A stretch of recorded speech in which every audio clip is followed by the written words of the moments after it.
Es ist natürlich perfektes Wetter, um mit der Insta360 X4 unterwegs zu sein. Und da gibt es natürlich auch noch ein paar Sachen, die ich hier ausprobieren wollte. Zum Beispiel großes Thema ist natürlich die Überhitzung. Was passiert bei 8K 30, wenn du die Kamera dauerhaft im Einsatz hast, beziehungsweise mal auf Dauer aufnehmen möchtest?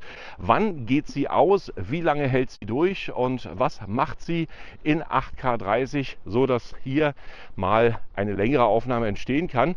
Gleichzeitig geht es natürlich nochmal um die Batterielaufzeit. Ich will nochmal wissen, wie lange man wirklich mit der Batterie an sich pur filmen kann, wenn man die Kamera den ganzen Tag im Einsatz hat. Und gleichzeitig natürlich auch nochmal DJI Mic 2, die Verbindung zur Insta360 X4. Funktioniert alles perfekt? Gibt es Probleme? Und was macht das Mikrofon mit der Kamera? Das werden wir alles rausfinden in diesem Video. Ich wünsche euch ganz viel Spaß beim Anschauen.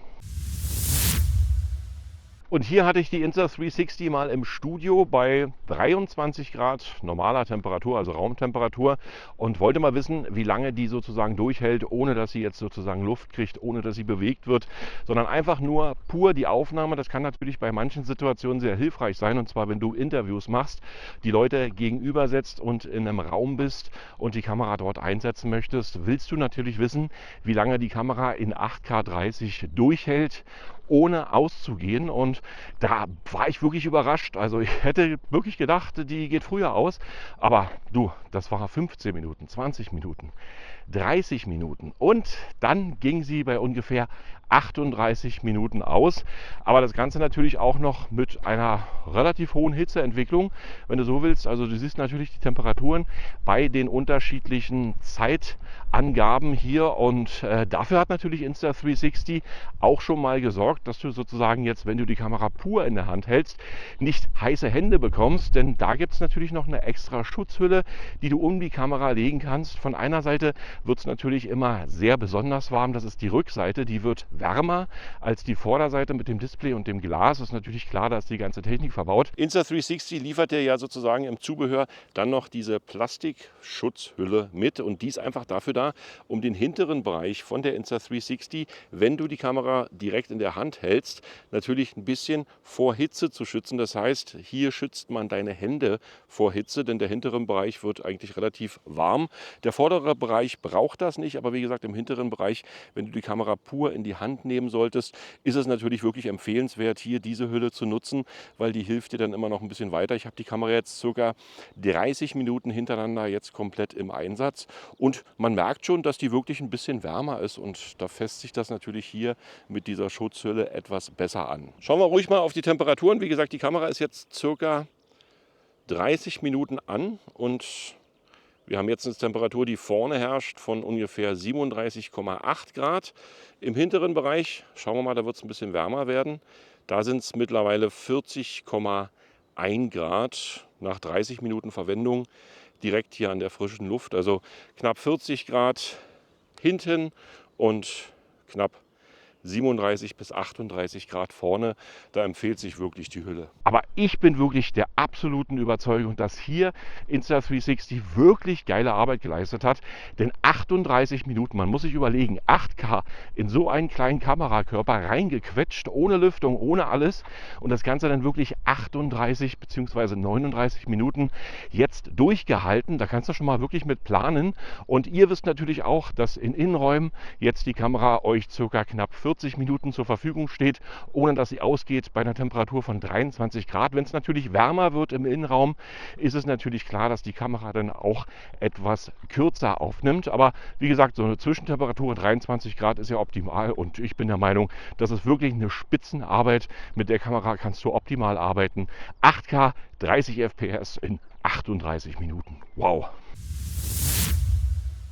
Studio und optimale Voraussetzung ist natürlich das eine. Das andere ist natürlich dann nochmal die wahre Realität. Und zwar, ich habe dann die Insta360 X4 nochmal direkt in die Sonne gestellt. Das ist natürlich ein riesen Härtetest für die kleine Kamera. 8K 30 FPS bei ca. 42 Grad in der Sonne, 26 Grad Außentemperatur, kaum Wind, kaum irgendwelche Bewegung. Und da macht die natürlich nicht lange in diesem kleinen Gehäuse. Hier ist kein Lüfter verbaut, hier ist gar nichts verbaut, was bedeutet, die hat nach circa 8 Minuten dann abgeschaltet wegen Überhitzung.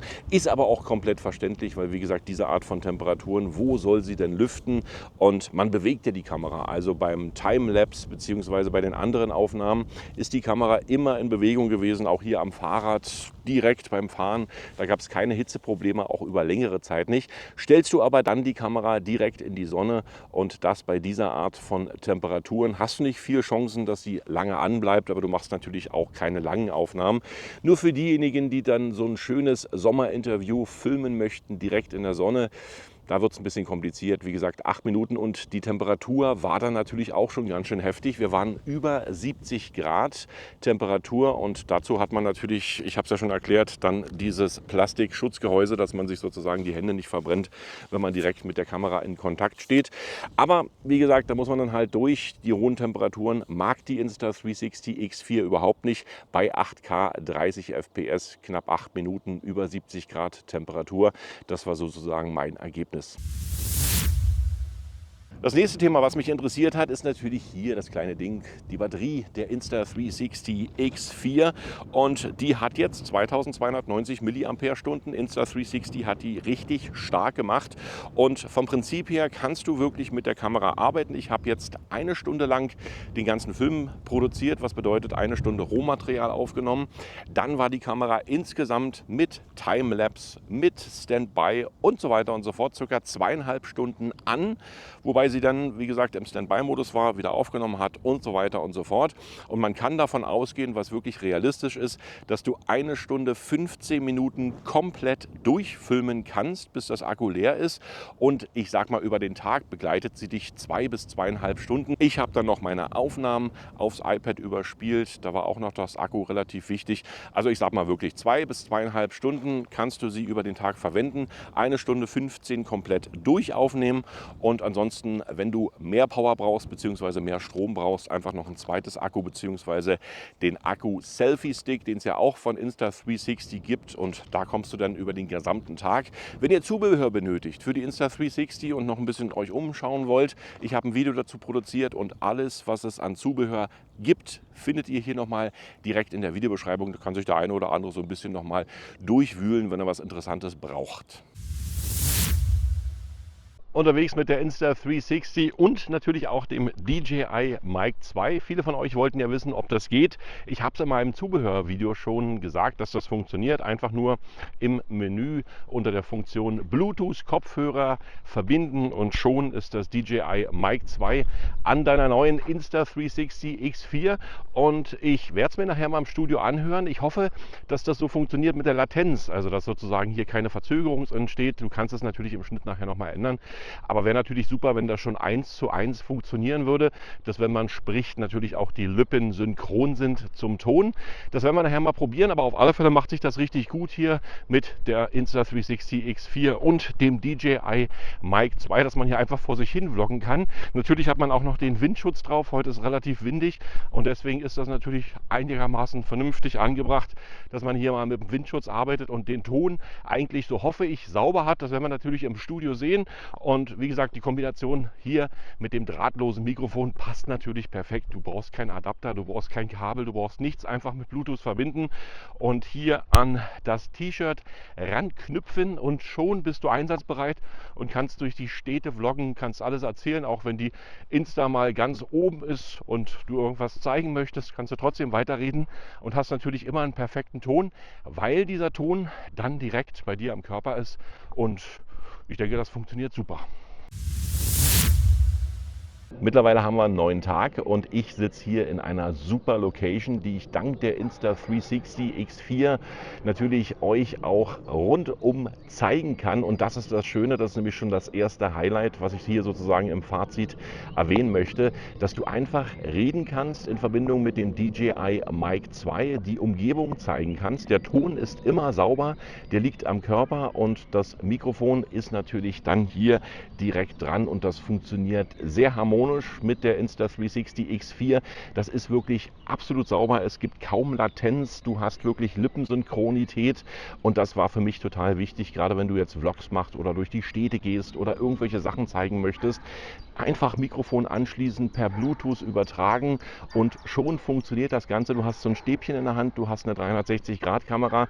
Alles wird ringsum aufgenommen und besser geht's doch eigentlich gar nicht. Genau wie bei der Batterielaufzeit. Ihr habt es gesehen, 2,5 Stunden kann man mit der Kamera wirklich über den Tag und dem neuen Akku arbeiten, was ich natürlich sehr fantastisch finde. Das reicht für die meisten aus. Wer dann wirklich mehr braucht, für den muss es natürlich dann mal ein Ersatzakku beschafft werden, beziehungsweise der Insta360 Selfie Stick. Und jetzt kommen wir natürlich nochmal zur Überhitzung und meiner Zusammenfassung. Und im Studio, ihr habt es gesehen, bei Interviewsituationen absolut perfekt. 23 Grad, knapp 40 Minuten Laufzeit für 8K. Das muss man sich wirklich mal überlegen. Das ist eine Riesenleistung. Wenn die Sonne kommt und wenn es heiß wird, ist es natürlich dann nicht mehr so grandios. Das ist aber auch verständlich, weil in diesen kleinen Kamerakörper 8K reinzupressen und gleichzeitig natürlich das Ganze noch ohne Lüftung in die Reihe zu kriegen, das ist eine riesengroße Ingenieursleistung. Und man kann natürlich auch einen Lüfter machen. Man muss dann das Gehäuse wieder größer machen und gleichzeitig natürlich noch andere Fakten verändern. Aber dann wird die Kamera wieder unsagbar teuer. Das will man natürlich auch nicht. Also ist die Kompromisslösung natürlich die ideale. Und ihr wisst, dass ihr bei purer Sonne, also quasi bei 40, 50 Grad in der Sonne, knapp 10 Minuten drehen könnt und gleichzeitig natürlich unwahrscheinlich coole Ergebnisse habt. Aber das muss man einfach mit einplanen im Sommer. Und wenn man die Kamera immer wieder an- und ausmacht und sowieso bewegt, dann hält sie natürlich auch länger durch, auch bei Hitze. Was natürlich auch noch wichtig ist zu sagen, dass ich wirklich alle Tests bei 8K 30 FPS gemacht habe und jetzt nicht mit 5,7K und anderen 2,7K und so weiter und so fort mich beschäftigt habe, weil die Kamera macht jetzt 8K 30. Ich kann endlich dank der Aufnahmen alles in meine 4K-Videos sauber mit einfügen, ohne jetzt vergrößern zu müssen und so weiter und so fort. Wenn euch interessiert, wie die Hitzeentwicklung bei 5,7K ist, dann habe ich für euch noch ein Video produziert von verschiedenen Geräten, unter anderem auch von der Insta360 X3. Und die Werte sind ja unwahrscheinlich gleich, was sozusagen bedeutet, dass ihr euch dieses Video angucken könnt und seht dann natürlich, wie die Insta360 bei 5,7K in der Hitzeentwicklung ist. Aber für mich war jetzt wirklich wichtig, 8K 30 FPS, das ist für mich jetzt eine Standardgröße. In 5,7K mache ich höchstens mal ein Bullet Time oder irgendwelche anderen Geschichten, aber ich brauche die Kamera in 8K 30 FPS und deswegen ist natürlich auch die Hitzeentwicklung für mich hier in dieser Form wichtig gewesen. Ich hoffe, du konntest ein bisschen aus dem Video mitnehmen und natürlich auch Informationen sammeln. Ich danke dir fürs Anschauen, sehr gern bis zum nächsten Video und ich sage Tschüss, Bye Bye und Winke Winke von dieser wunderbaren Location.